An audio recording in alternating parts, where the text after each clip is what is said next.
Ya lo hemos señalado, está con nosotros el doctor Jaime Damerval, exministro de Gobierno. ¿Cómo le va, doctor? Buenos días. Buenos días, un placer estar Gracias aquí por con estar aquí, la aceptar esta ciudadanía. invitación.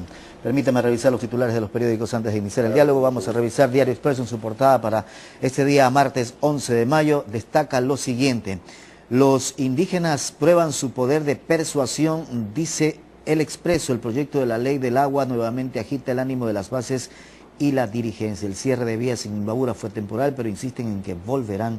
Hoy destaca este diario. También habla del precio que está definido de las acciones en las firmas incautadas. Destaca también Expreso en su portada. Vamos a revisar el diario El Universo para este día martes. En su gran titular destaca lo siguiente: despeje de vías en 2 provincias se efectuó con gases, dice diario El Universo. Un total fracaso, así calificó el presidente de la República, Rafael Correa, a las protestas indígenas por el proyecto de la ley de aguas. Sicariato golpeó 4 veces en solo 13 horas, destaca también este diario en la crónica que se genera en los últimos días. Vamos a revisar diario El Comercio de la ciudad de Quito. Entre otras cosas destaca obviamente lo ocurrido con los indígenas. El bloqueo indígena crece, dice este diario.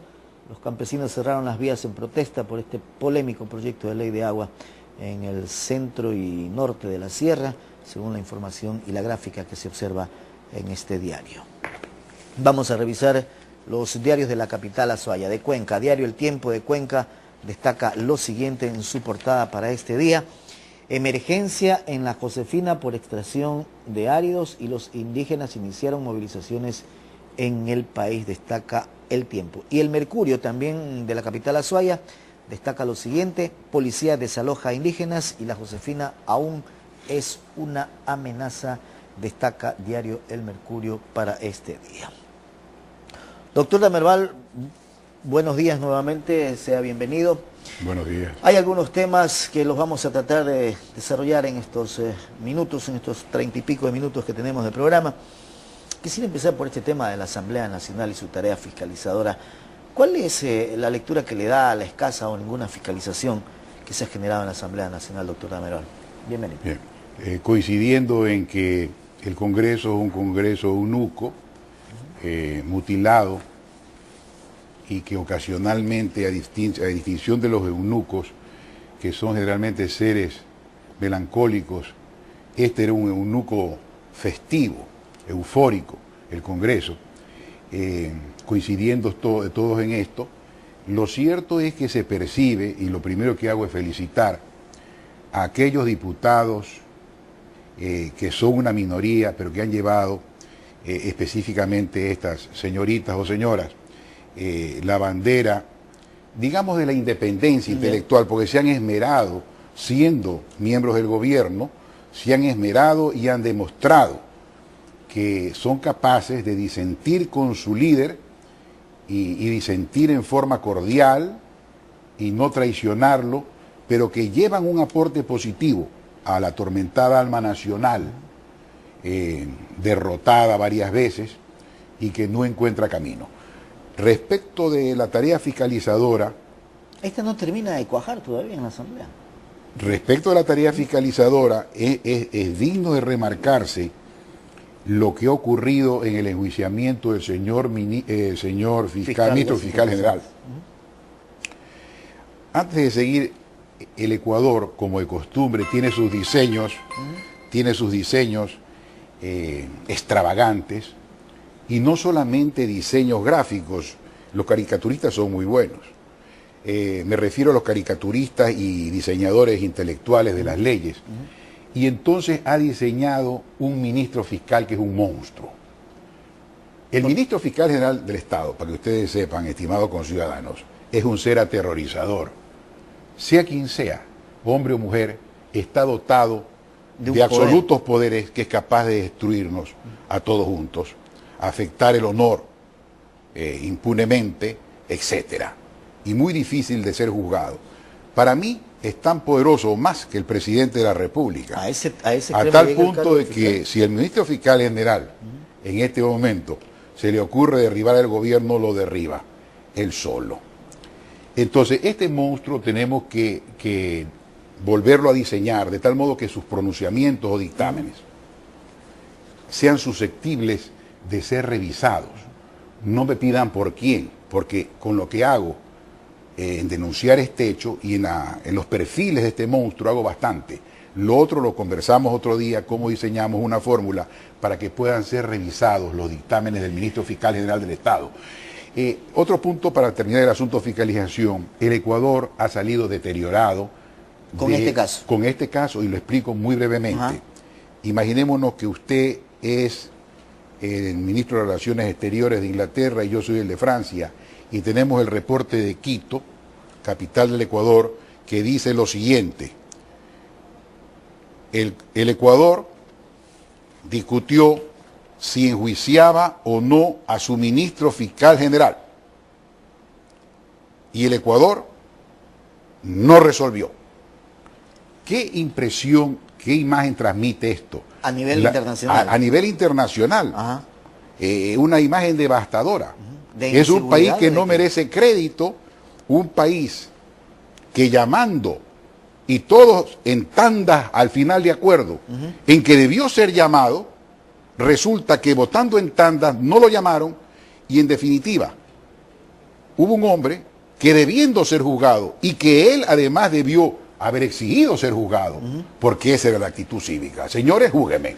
Y no eludirse, porque si él, y con razón, tiene aspiraciones políticas, debe saber que la escala política está hecha de desafíos.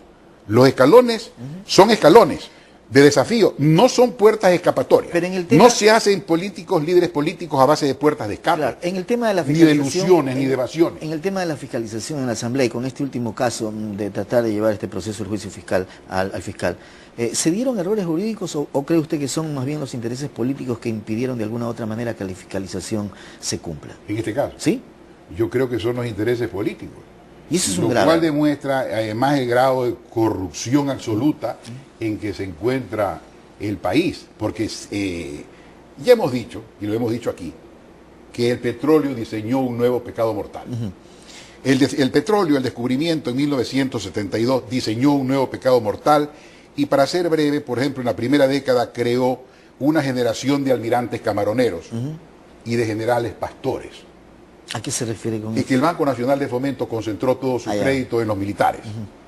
Y cuando hice yo una investigación como presidente, que fui elegido por 7 partidos de los 11, reelegido por 9, 2 veces, establecí con gran resistencia del Banco Fomento de la época y por intermedio de un juez, que gran parte del crédito había servido para que los almirantes creen camaroneras y para que los generales tengan borregos y ganado. Entonces, la corrupción comienza con el petróleo y no la hemos podido contener.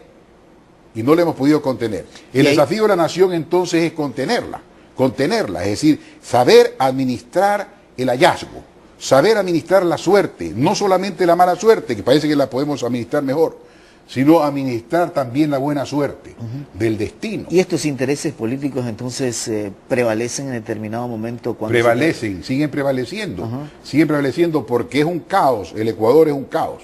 Y a ese caos le debe su éxito el señor presidente de la República. ¿No cree usted él debe meditar que él tiene que ese caos que lo llevó, ese caos puede derribarlo. El caos tiene sus propios relojes, sus propios mecanismos. El caos tiene sus mecanismos. Y entonces el caos que lo catapultó, el caos puede derribarlo.